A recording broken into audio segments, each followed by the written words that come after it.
नमस्कार, आपण पाहत आहे सोलापूर 24 तास न्यूज। लाईक करा, शेअर करा आणि सबस्क्राईब करा।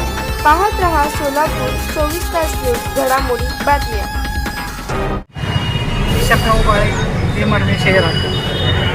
गेले 3 दिवस आझाद समाज पार्टीचे शहराध्यक्ष अजय मेंदरगीकर आणि उपाध्यक्ष सूरज गायकवाड हे आमरण उपोषण करत आहे। पण सरकारला अजूनही जाग आलेली नाही की बाबा तिथं विद्यार्थी दिल्लीमध्ये जे आंदोलन 20 तारखेला जे अमानुषपणे लाठीचार्ज झालेला आहे त्याच्या विरोधात हे आंदोलन होत आहे। जोपर्यंत धर्मेंद्र प्रधान राजीनामा देत नाही तोपर्यंत हे आंदोलन स्थगित केलं जाणार नाही, हे सरकारने एवढं ध्यानात घ्यावं। तुमची मागणी आहे फक्त शिक्षण मंत्री धर्मेंद्र प्रधान यांनी राजीनामा दिला, धर्मेंद्र प्रधान यांनी राजीनामा द्यावा, हेच मागणी आहे। उपोषण सुटलं जाणार नाही।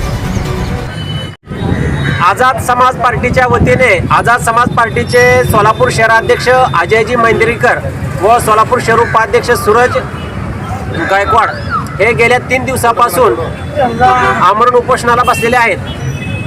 दिल्ली येथे विद्यार्थ्यांवर झालेला अमानुष लाठी हल्ला याच्या निषेधात व शिक्षण मंत्री धर्मेंद्र प्रधान यांनी राजीनामा द्यावा ह्या मुख्य 2 मागण्यांसाठी गेल्या 3 दिवसापासून आमरण उपोषण चालू आहे। अद्यापर्यंत त्यांच्या उपोषणाची दखल येथील प्रशासनाने घेतलेली नाही। हे निर्भडलेलं गेंड्याची कातडी पांघरून बसलेले हे सरकार आहे व प्रशासनही त्याच प्रकारे आहे। जर अजयच्या जीवितास काही जरी धोका झाला तर संपूर्ण जिल्ह्यावर तीव्र स्वरूपाचं आंदोलन करण्यात येईल असा इशारा मी आपल्या माध्यमातून प्रशासनाला व या सरकारला देतो। धन्यवाद। आपलं नाव काय सांगा?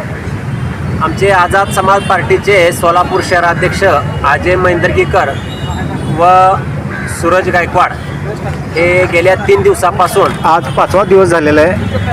आज आंदोलनचा 5वा दिवस झालेला आहे।